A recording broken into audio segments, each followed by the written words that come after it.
Hi everyone, Nick here from Conservation Careers and welcome to the podcast. Now today we're speaking to Valerie Meyer, who is the director of the IUCN Academy. And apologies if I said that wrong, Valerie. Launched in September 2021, the IUCN Academy seeks to harness expertise from within the International Union of the Conservation of Nature Network, the IUCN, to provide training for those seeking to make a meaningful contribution to the dynamic world of conservation. Now, the IUCN is a membership union uniquely composed of both governments and civil society organisations. And in the podcast, we discuss what exactly is it and how does it work. We then talk about the IUCN Academy before Valerie shares her career journey as a career switcher, moving from law to education and then finally into conservation where she is now. She shares her career's advice for switchers and also explains the IUCN recruitment process from an insider's perspective. It's an interesting discussion about the role of education in conservation and also about the importance of resilience when switching careers. As always, enjoy.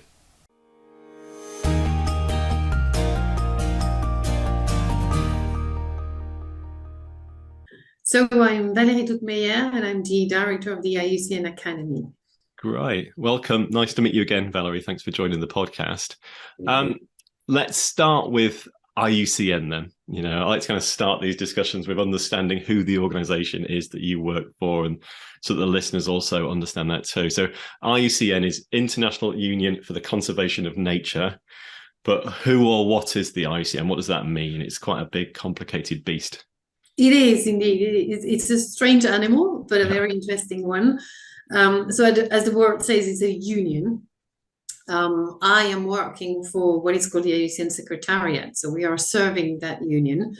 It's a group of people based in Gland in Switzerland, but we have offices in 50 countries around the world. So wow. The Secretariat is also quite widely spread.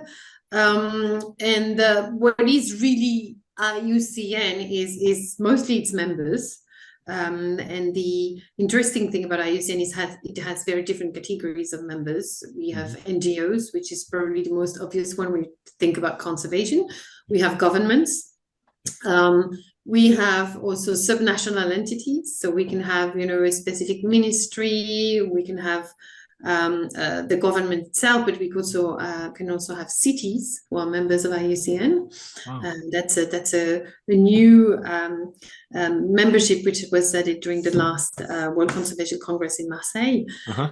You can be the business can't be a member of IUCN. The question was raised at some point, but they're not potential members. So we have NGOs, governments, subnational entities, universities. So very, very broad type of membership, and also a very important one is Indigenous Peoples Group. That was also added as a specific, type of member inside IUCN. And all these members gather every 4 years during the World Conservation Congress, where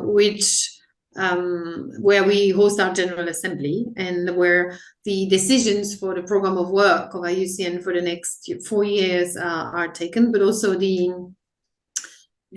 strategic directions and also some recommendations that very often inform actually the multilateral processes that are ongoing. So like, the UNFCCC, the climate negotiations, the CBD.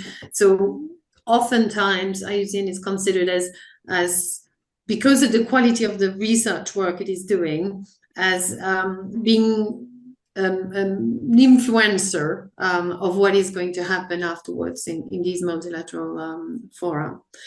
And another very, very important component of IUCN are commissions. So we have 5 commissions on in different domains: ecosystem management, protected areas, environmental law, the Species Commission, which is very, very well known for the Red List. Right.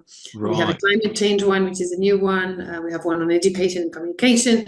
And these commissions are groups of individuals, all volunteers, who actually do a lot of the research work, which is underpinning the reports, the red list of endangered species, for example, or the assessment that is being done by the list is being done by the members of the commission.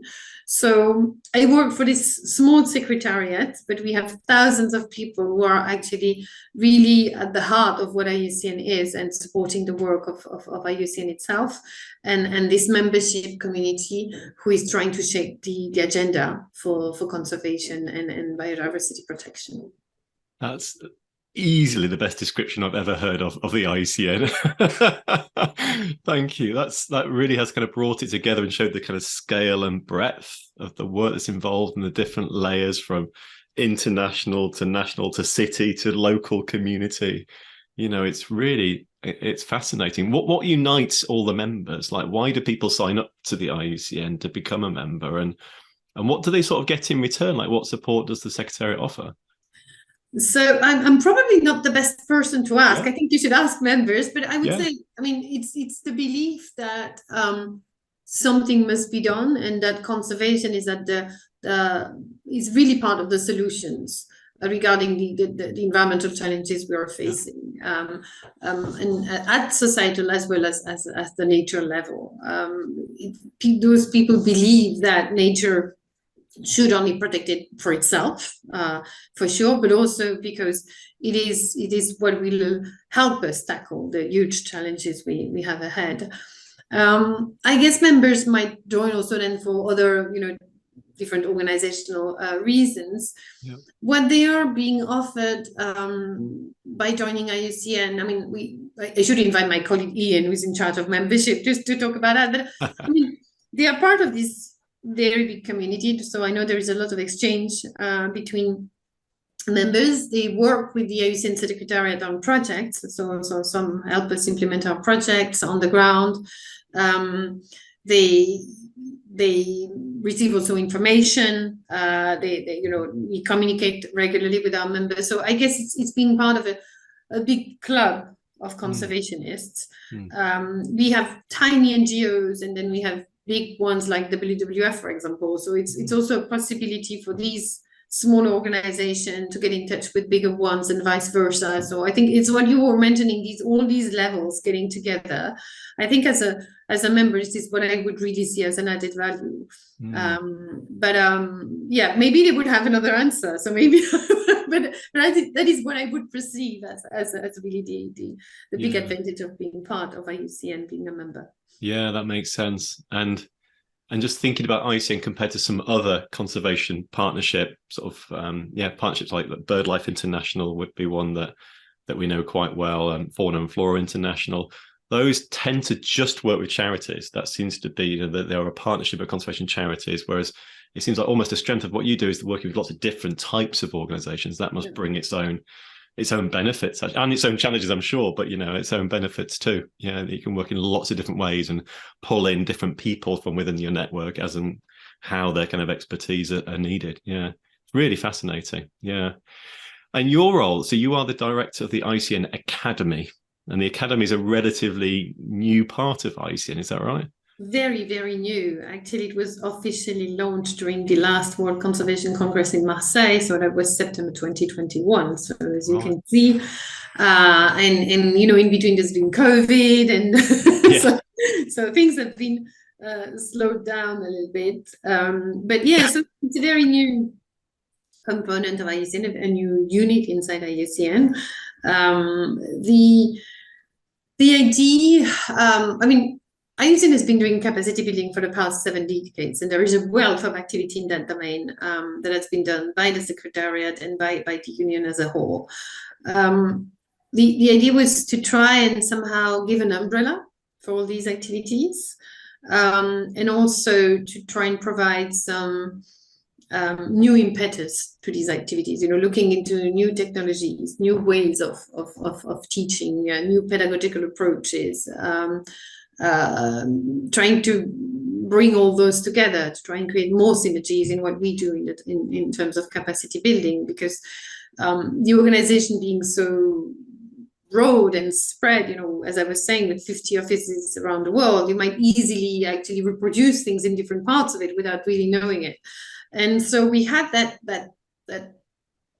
part of our activities, which was capacity building, which was huge, but was spread all over the organization, basically. Yeah. So the idea was to give it a home.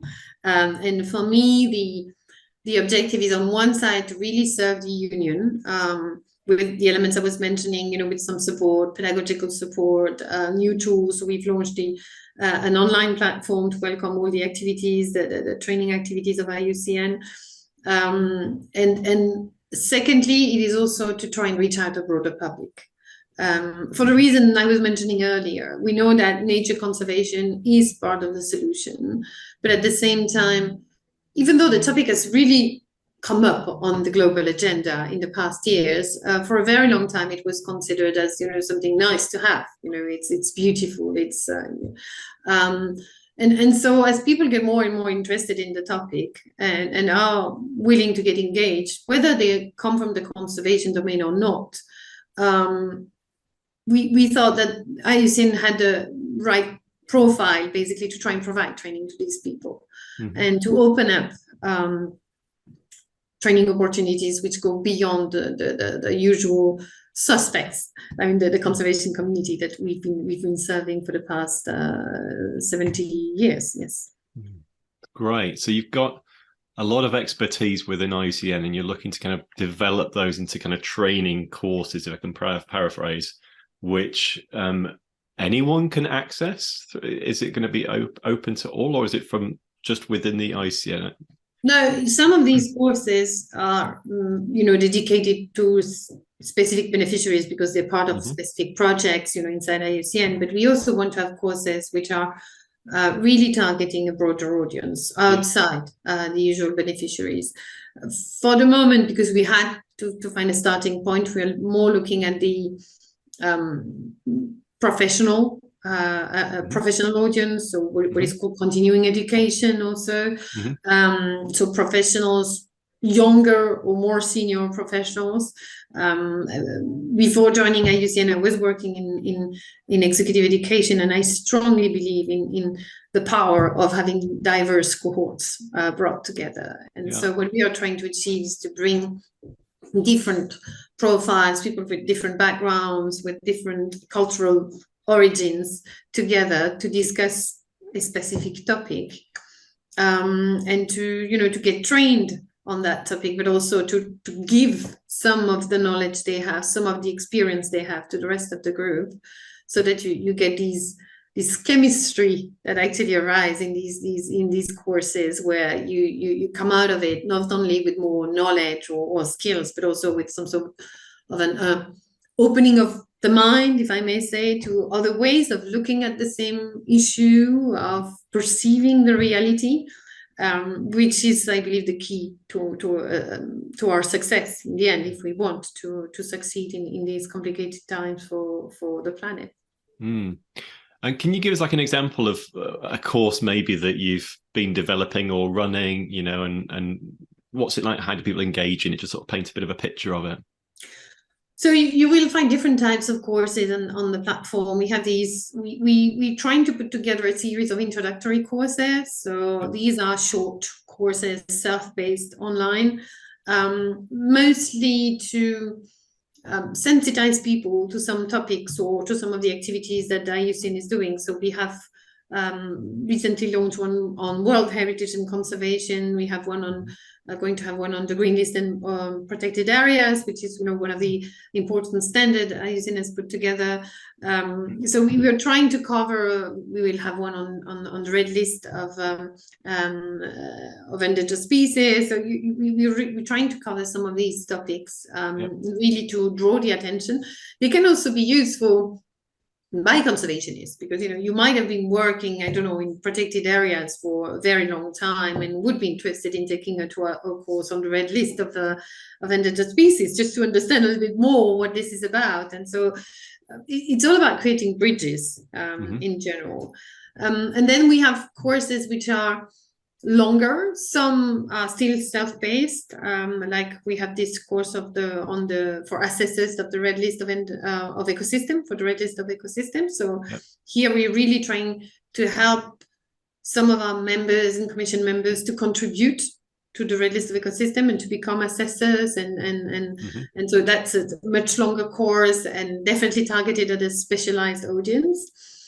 And then you have courses which are meant to really target that broader public. So we have launched one on the IUCN Global Standard for Nature-Based Solutions, for example. So nature-based solution is something that is being discussed very broadly, but there is a lot of, sometimes a bit blurry, what is a nature-based solution, what isn't. And IUCN has actually put together a standard to try and assess what should be a good nature-based solution. So we decided to provide a training on that standard. And it was amazing to see that we attracted conservationists mostly, for sure, but also a very, diverse. We had a mathematician, we had a BBC journalist, we had, and people from all over the world. So my colleagues actually enjoyed teaching in the course, because they said we get as much as we give, basically, because people come and they share things, and so this is the kind of courses we are trying to put together. As I was mentioning earlier, we are at an early stage. The academy is still very young, but this is really how we see the future, to serve the specialized community through most of these courses are going to be sponsored, by our regular donors or the intro courses, and then the more continuing education type of courses for people who want to know more about conservation, basically.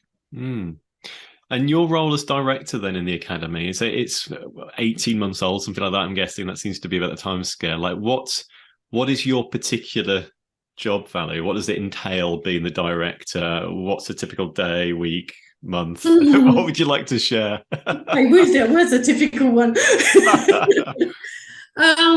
It's many things. When I started, I was just I was hired originally, so I started in March 2021. So it's going to be 2 years. It's been 2 years. There you go. We're in 2 years yesterday. 2nd of March today. Yeah. Just to do the feasibility study, do we need an academy, and if we have one, what should it be? And as my background is in continuing education, I used to be the deputy director of an executive education department inside a university.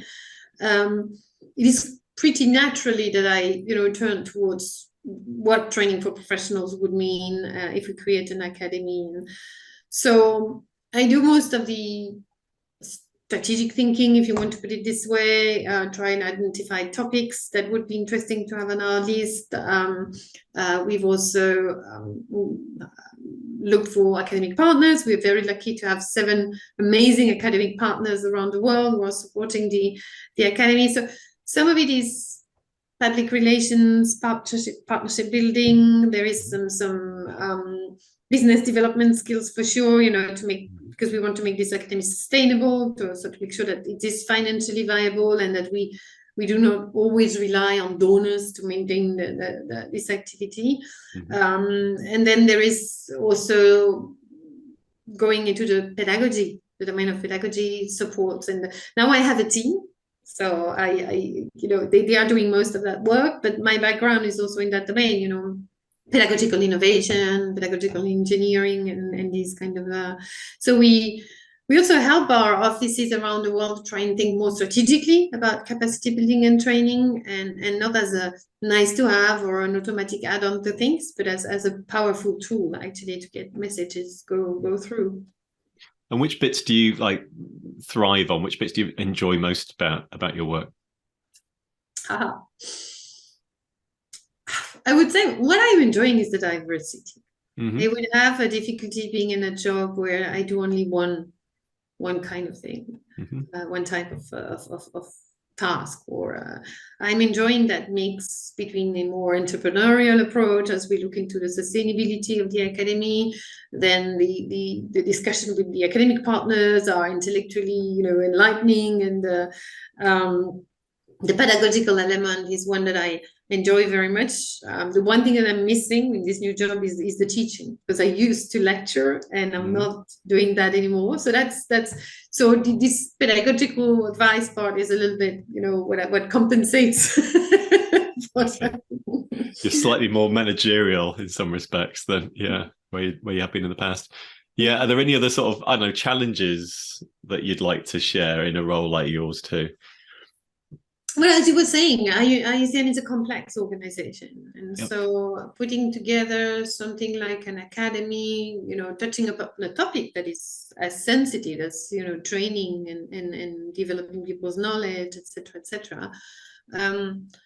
is a challenge. And it's, you have different views about what the academy should be or shouldn't be. And you have to manage that. There is a political dimension definitely to this job. But at the same time, it's what makes it super exciting, you see. But it's that is probably the challenge to try and develop something new inside such a complex and also, an organization which has been there for 70 years. And so it's not easy to try and change things inside organizations such as IUCN. Yeah, and to try and get that consensus and the differing of views to move forwards. I can sort of understand that. Yeah, you have to be patient. Patience, that's the key, is it? Right. And speaking of patience, actually thinking of timescales, like where do you see the academy 5 or 10 years from now? Like, what's the ambition for where things might go? It's early to say, but I think it definitely has the potential to become a reference in the world of conservation for training with the right partnerships. And I think we are on good track for that. But also, it could be some sort of a place where you can orient people towards, the aim of the academy is not to do things which are already being done. And we've been discussing this when talking about conservation careers. You're doing amazing things in the worlds of communication, project management, etc.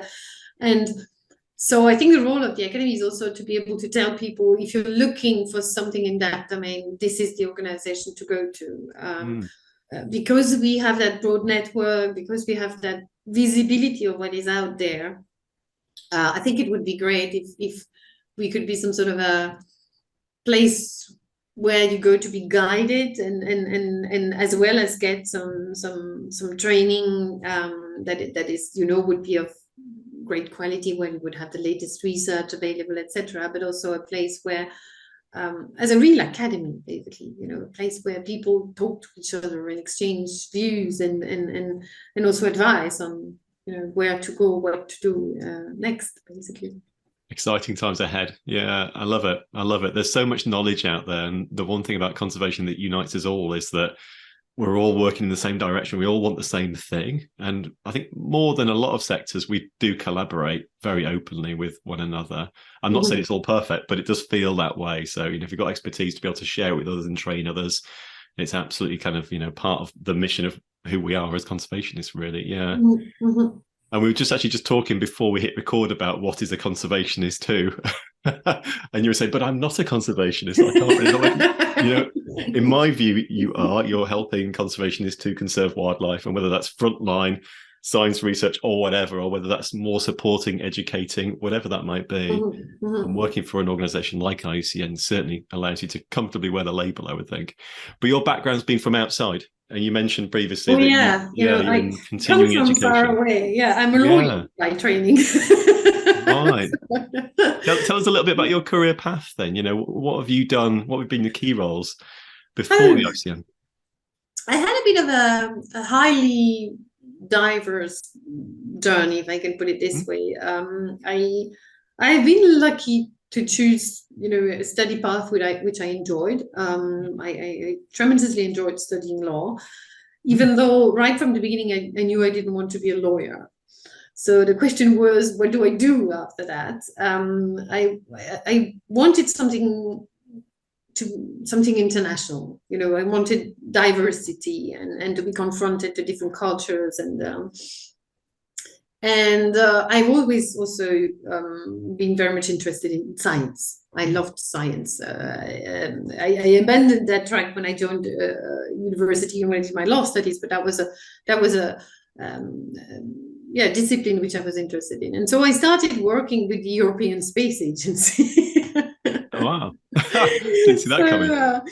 For their scientific projects as a legal advisor, so helping them negotiate. We were buying the satellite platforms basically on which the scientific instruments were going to be put. And I very much enjoyed those years. It was amazing to be working. I worked on the contracts for the James Webb telescope. Yeah.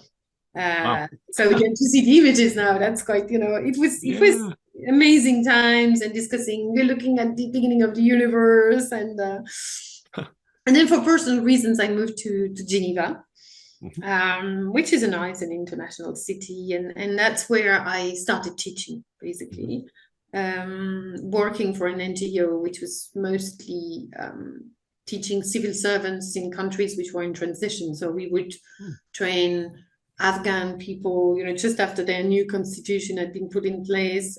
We were training Iraqis and, nationalities, that countries where Switzerland, because that was mostly financed by the Swiss government, was supporting transition of these countries. And so that's how I started, and I loved it. I realized that I actually enjoyed very much teaching, the sharing of things, but the way it goes both ways, because when you teach, first lessons I gave, it was a 1 day on the basics of international law in to a group of Afghans. Half of them were coming from Quranic schools, and the other half were basically coming from the bush, as the conflicts had just stopped.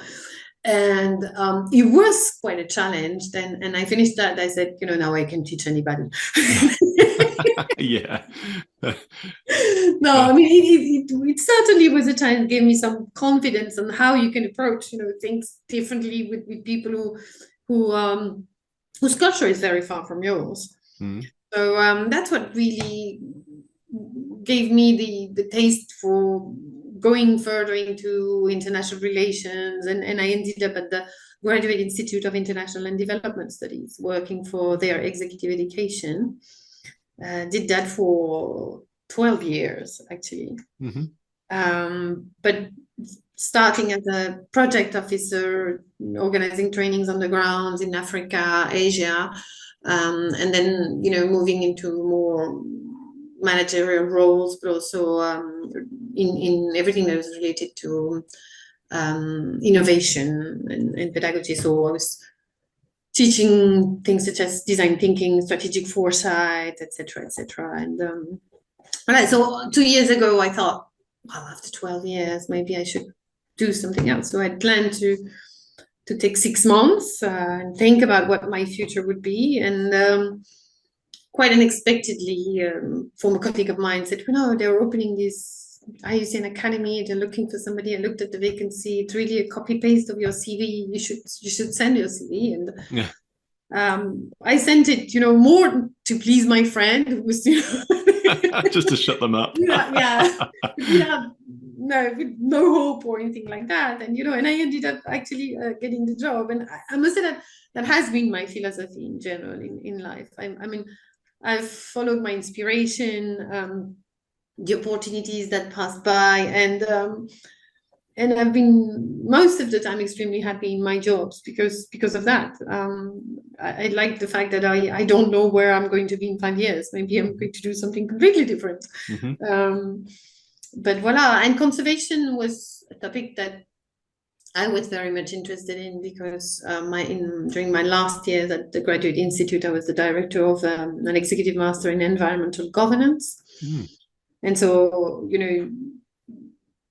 really digging into these questions of international relations and governance had been something I really specialized in. And I had the opportunity at some point to really reorient all that towards the environmental sector, which was becoming a bigger and bigger, issue. And it's a fascinating one, because the governance of environmental things is probably among the most complex topics that you can think of, Yeah, absolutely. Human rights, for example, is pretty straightforward, who does what. But if you think environment, it goes in all directions. Still being figured out. Yeah. Mm-hmm. It's really interesting just hearing your background and how actually it does almost in a way fit really neatly to the academy and what you're doing now, even though it wasn't strategic and planned. You are actually rolling an awful lot of your background and experience and passions and interests and skills into your current role. I'm interested. Again, before we hit record, we're talking about sort of continuing executive education. You say for us, it's continuing, or I guess we might call it like mid-career professionals retraining. I guess going back to university and training up in something, maybe following a passion or an interest. How important is that for people looking to switch careers, to go back to education, to go back to training? And is that something that is right for all? I mean, how does that fit in? I think it's a very courageous choice to make, because it's not easy. It's demanding to do serious continuing education while you're working, and it's demanding not only on yourself, it's demanding on the family, it's demanding, it's not something to be started. I mean, depending what you're looking at, if it's you do a 12-hour online course, it's definitely not the same. But I mean, really getting into continuing education program, even if it's 6-week intense one, I mean, it is something that is much more demanding than most people expect. Actually, yep. When you're in there, you realize that first of all, as you know, as adults, our brains do not work the same way. We don't learn the same way. We lost a bit of our brain elasticity. So, our job is to make sure that the way our courses are put together is taking care of that, so that, people learn even though they're not as agile as they used to be when they were 10 years old.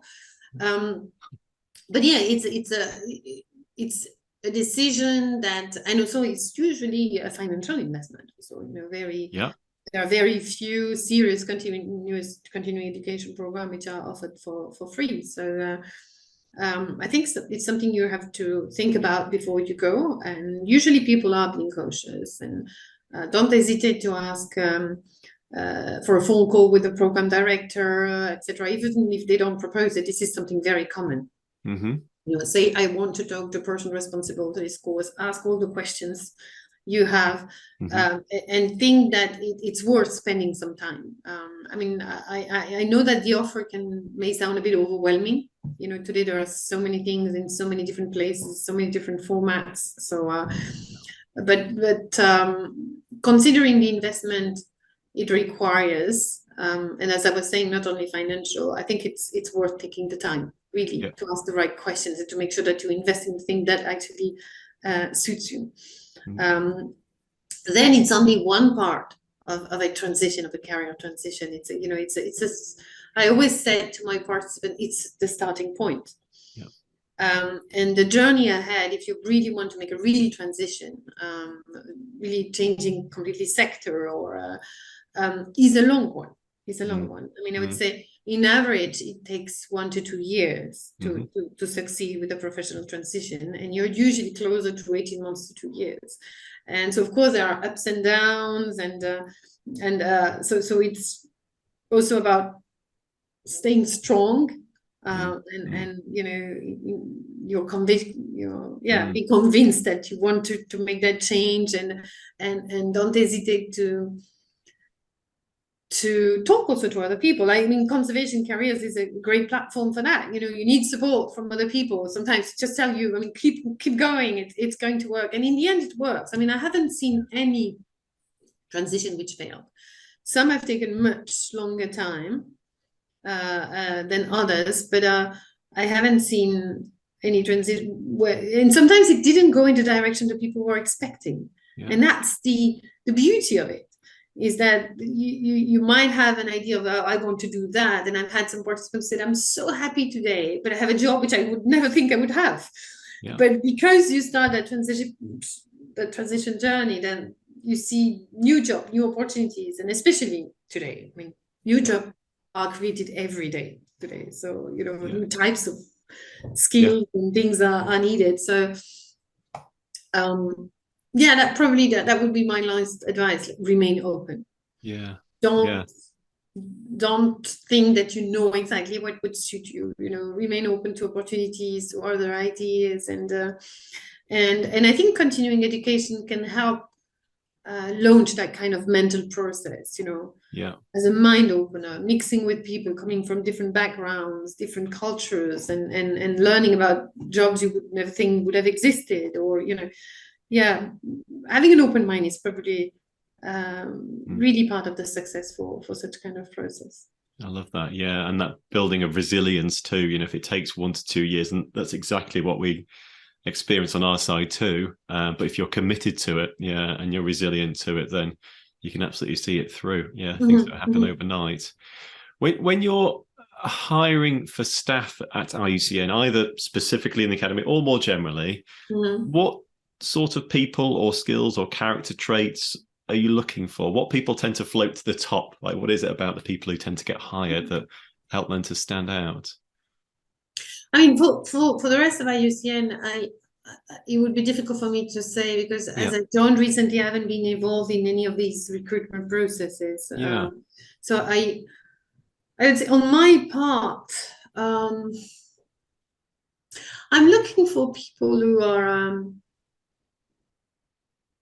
who manage to demonstrate that they think beyond the obvious, basically. Usually the ones I put on my short list when I recruit is the one person that surprises me, because I say, oh, I mean, you've been thinking it through. You've if I take the academy, for example, you've read about IUCN, you've read about what the academy is, and you give your opinion on what you think could be, the way it would go, or going beyond the obvious and say, oh, I would be very good because I have 5 years of experience in that domain and this and this and that, which you have to do. It's true, because you have to show that your CV and the vacancy match. Yep. But the one thing that makes the difference to me is when people show me that they've already started thinking like if they were in the job. You see, people, when you have people like that who say, well, if I had to do this, I would do it this way, or I think the academy would be super if it would do that. And even if I disagree, if the way the argument is made is an interesting one, then you think, oh, that's somebody who is actually thinking creatively, who is also able to project itself in the job. The job. In a way, also, it like projects them into the role for you as the potential employer. Do you know what I mean? You can sort of almost imagine them. It's like when you're moving into a house, you think, well, I'll put the television there and the sofa here. Sort of, exactly. You're a little bit in the door. No, you're right. It's definitely that. Suddenly you can see the person in the position. You could imagine the conversation you would have had with that person if it's proposed, for example, that to you. Say, oh yeah, well, I would have probably said no because of this, but interesting. And so I guess it's for me, it was really the possibility to project the person into that role, for sure. Fascinating. And do you have like a typical recruitment process in IUCN too? I mean, share as little or as much as you want, but what's that like? Long. What's an interview panel like, or The word is long, because in all organizations like IUCN, there are loads of administrative processes to make sure that the recruitment process is fair, that that you have the budget to recruit, etc., etc. So it's a pretty long process. The way it works is that we have this online application system, and so as the person recruiting, I try and find some colleagues that I invite joining on the panel. And so we end up being a group of 4 or 5 people to really look at all the applications. And so we have this big table with all the name of the person. I think you have the degree and you have the job description or the sector.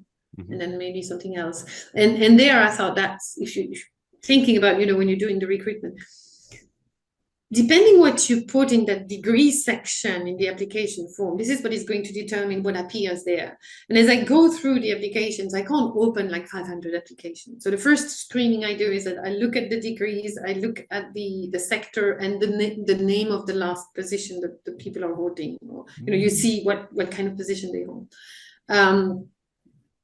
And sometimes you you would miss an application because these ones haven't been filled in Word, because the way they write, in the end, I don't see all of it. I just see master. Some people would say master in management. What's a master in management? It's and so yeah. So I think it's important to pay attention to the words you use, because this is what we do. We screen. Same thing with the position. If you apply to be a program officer at the IUCN Academy, don't put as your current job or current area of work, I am dealing with agricultural projects on the ground. Which is what sometimes people do, and you're just like, no, I'm not going to open that application because it doesn't, I have another, because there are many good applications. I think IUCN is an attractive organization, and so so paying attention to these important elements, my degree, the sector within which I work, and the way you present your current position. Because people are not asking for your official title. We are asking about, what's your current position. So this is about how you showcase your fit to the role. Exactly. In those areas, right? What does a typical interview look like? Is it 2 or 3 people on a panel? It is, I would say it's more like 3 to 4 in general. And so there are a few typical questions coming from HR, and then we agree on some questions that we specifically want to ask about the job. I would have usually a couple of questions which are related to the competencies and the knowledge you're supposed to have to fit with the job, and then a couple more which are more presenting a mini scenario and then, okay, how would you deal with this? What do you think of that? Also to get a little bit of a sense of the personality of the person, and because one thing is the skills and the knowledge that the person has, but the other thing is that person going to fit into the team. And a friend of mine who was working in one of these big 5 consultancies was telling me recruitment is actually a process of risk management. You're actually weighing profiles versus risk, and it happened to me recently. There was this great candidate on the paper. Also, we had this test that he passed. The test was really great, but during the interview, I really had doubts whether that person would actually fit in the team, and so we chose the other candidate because he was good, but maybe not as good as the other one. But I could more easily see him fit in, and it was also my colleagues had the same. Of course, it was not only me, but we were 4 on the panel, but we all had the same feeling. Is this person a good fit for IUCN and for the team? And so we decided to go for the other candidate. So I think, as we were talking about the transition, there is an element also of luck, of being at the right place at the right moment. And this is why you need to be resilient, because it's not that you're not good enough for that position. It might just be that you are not the right person at that specific moment for the organization. And so I think that's something very important for people to remember. But at the same time, you have to be able to catch the opportunity when it comes, and that's the open-mindedness that I was mentioning earlier. But I think if you have those two, and you remain focused, and you are open to things that go beyond the obvious, IUCN is probably a very interesting place to work for. Wonderful. And I think that probably is a perfect point to start wrapping the podcast up and this lovely discussion that we've had. Thank you so much for sharing your time with us, Valerie. I know you're such a busy lady, and we've had to sort of schedule to find this moment, but I really appreciate it. It's been lovely talking and getting to know you and everything that's going on a little bit better. If people want to find out a little bit more about the IUCN Academy, or get involved or take some courses, where should they go? So the Academy platform is on iucnacademy.org.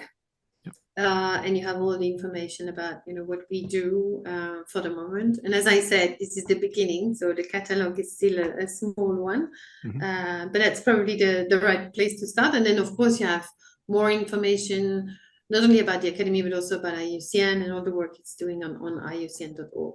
Yeah, great. Okay, and we'll put links in the podcast notes as well, so people can just click off too. Yeah. Wonderful. Thank you again, Valerie. It's been lovely to talk to you. No, thank you, Nick. I enjoyed it actually very much. So thank you. And also good luck and my best wishes to all the members of conservation carriers who are in this transition processes. I mean, think of it as an interesting moment in life to learn about yourself. And good luck for the next steps.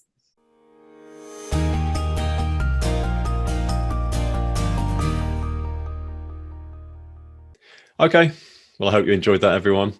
If you did, then please do hit the subscribe button to get notified of new episodes as they drop. And also please give us a rating or a review, because it really helps us to get in front of more people. Now, if you want our help to get clear and get started and get hired as a professional conservationist, I recommend you enroll in our free online training program, exploring how to get a conservation job. So if you're a student, a job seeker, or a career switcher, you'll learn the golden rule about how to get started, the key mistakes to avoid, and also we'll answer your biggest questions. You can check that out at conservation-careers.com/free. See you soon.